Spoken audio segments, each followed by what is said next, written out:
Welcome to News with Clay, your go-to source for all the news we care to share. He's sharp, he's witty, and his co-worker Brad says he microwaves fish in the break room.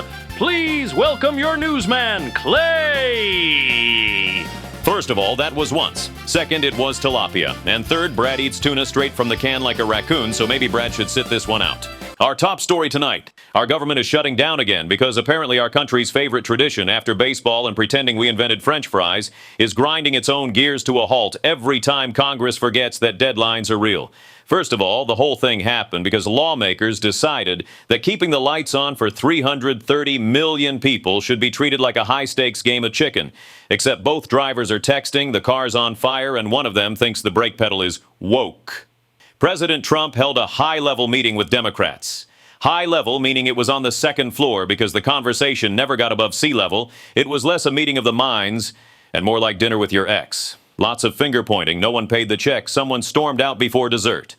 Vice President J.D. Vance came out afterward and said, "I think we're headed to a shutdown. Thanks, Nostradamus." That's like the iceberg spotter on the Titanic yelling, "I think we might get wet." To be fair, Democrats are holding out for health care funding, which is more than they got last time. Which was, nothing. Trump calls their demands unserious because apparently wanting people to see a doctor without selling a kidney is the real crazy position here.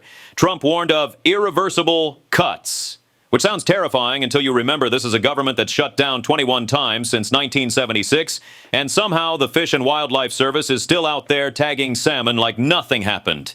That warning's also a bit rich coming from him. It's like the arsonist saying, if this fire keeps spreading, your house could really burn down. Yes, Donnie, you're holding the flamethrower. Meanwhile, HUD updated its official website to blame the radical left for the shutdown. Classy move. Nothing says professional government agency quite like an online tantrum that sounds like my uncle's 2 a.m. Facebook post about chemtrails. And let's talk about the 750,000 federal workers being furloughed.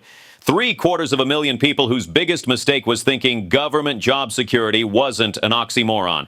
They're being sent home without pay. Bummer. Worse off are the air traffic controllers. They also get the no pay part, but still have to show up and work, which is great because who doesn't love knowing the people guiding metal tubes full of humans through the sky are doing it with the enthusiasm of a mall Santa at 9:55 p.m. on Christmas Eve. This isn't political chess. In chess, someone eventually wins. This is musical chairs at a toddler's birthday party. The music stops, everyone panics. Someone cries, and we're all sitting on the floor wondering why the cake tastes like broken promises and regret.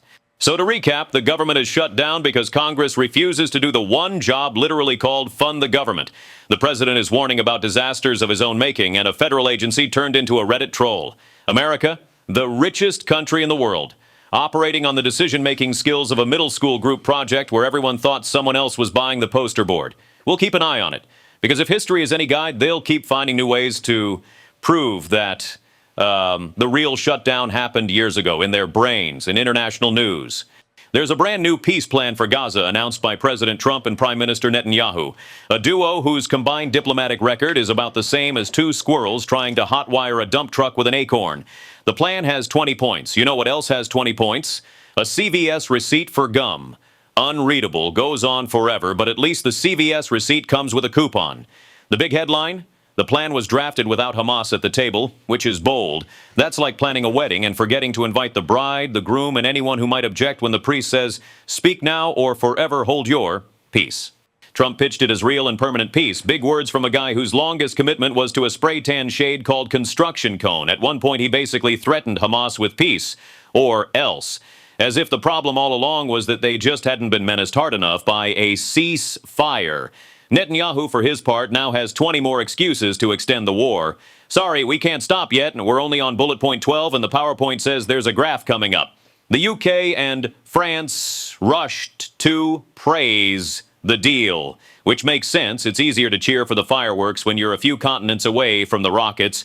Critics note the plan has deadlines, ultimatums, and no enforcement mechanism, so it's got all the binding authority of a New Year's resolution made at 2 a.m. Predictably, Hamas rejected it immediately, which is what happens when your invitation to the peace talks arrives the same day as the treaty. The photo op was full of smiles and handshakes because nothing calms a war zone like two guys in suits pointing at a map that only one of them can read.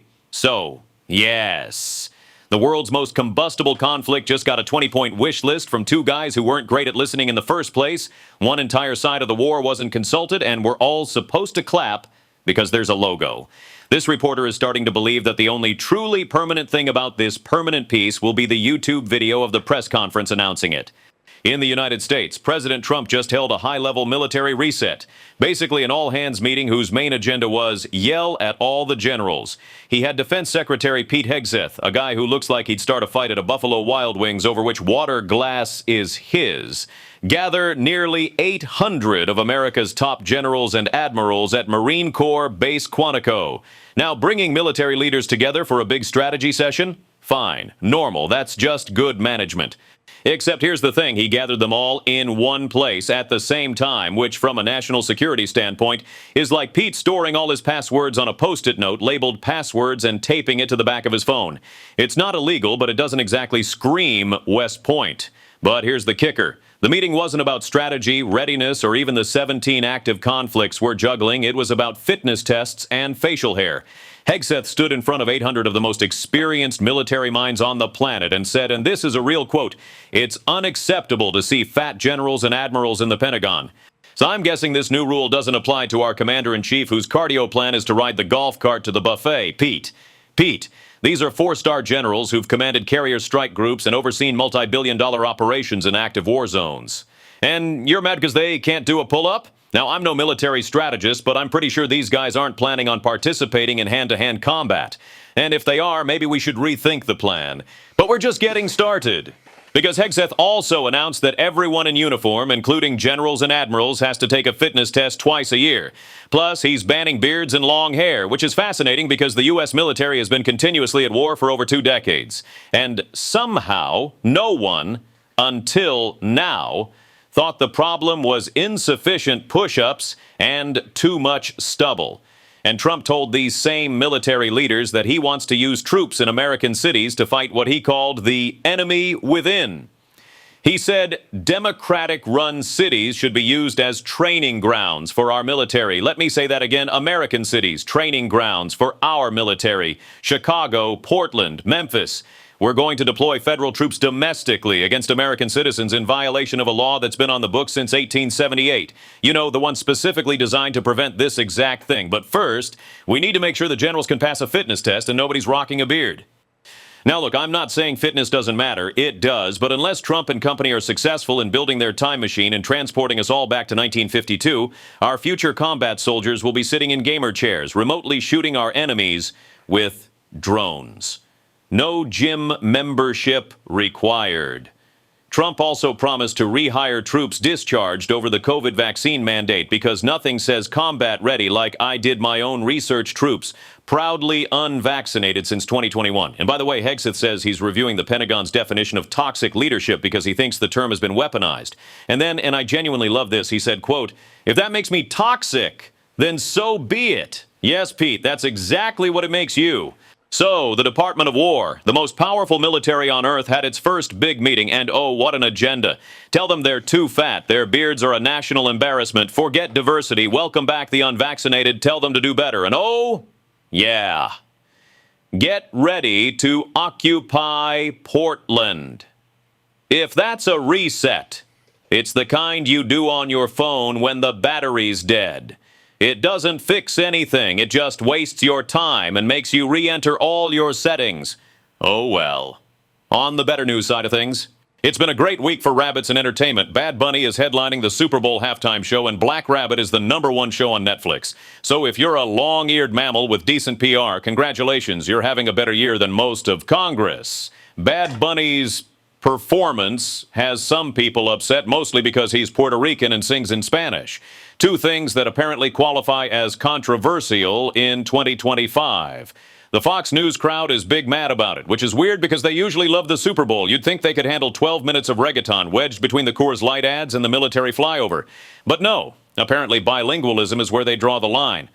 ICE is also reportedly very confused about how to handle this. When 70,000 fans start singing along in Spanish, do you detain the whole stadium, just the end zones? Do you check papers at the nachos stand? It's a logistical nightmare. They're going to need a bigger bus. Meanwhile, over on Netflix, Black Rabbit, a dark, twisty thriller starring Jude Law and Jason Bateman, is dominating the charts. Completely different vibe. No reggaeton, much more violence, but still rabbit content. It's a banner week for our hopping friends with big ears. One rabbit is making people dance, the other is making people anxious, and both are more popular than anything humans have done this week. We live in interesting times. And our final story tonight comes from Portland. As reported earlier, Trump says he's sending the National Guard there, and my cousin Indy Clay is not too happy about it. He says he's a better musician than Clay Bob. I'll let you decide. Welcome, Indy Clay. Thanks, Clay. This one's a letter, but I'm going to sing it. Does that make it a song?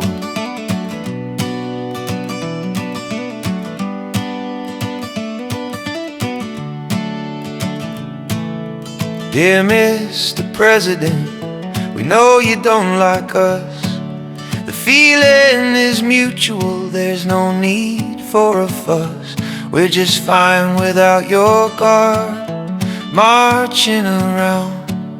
The roses still bloom in our rainy little town. We're known for Powell's books, but we know you don't read. And we know you like donuts, so we'll ship some for free.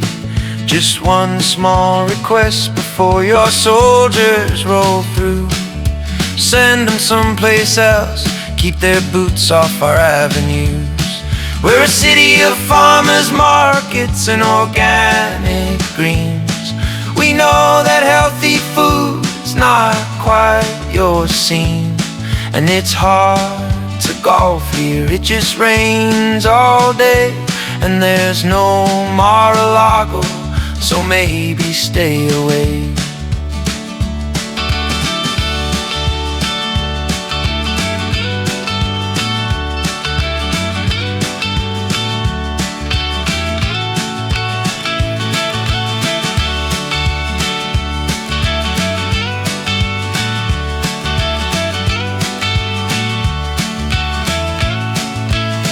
No need for soldiers marching in the City of Roses parade. We've got enough hikers and our floats are homemade. But I guess the silver lining to your brand new plan is you'll help us keep Portland weird, just not how we planned. So we thank you for the offer, but we're good on our own. The bridges still stand and the coffee still flows from the City of Roses with its rain-soaked streets. No thanks for the soldiers, and please turn the tanks back east.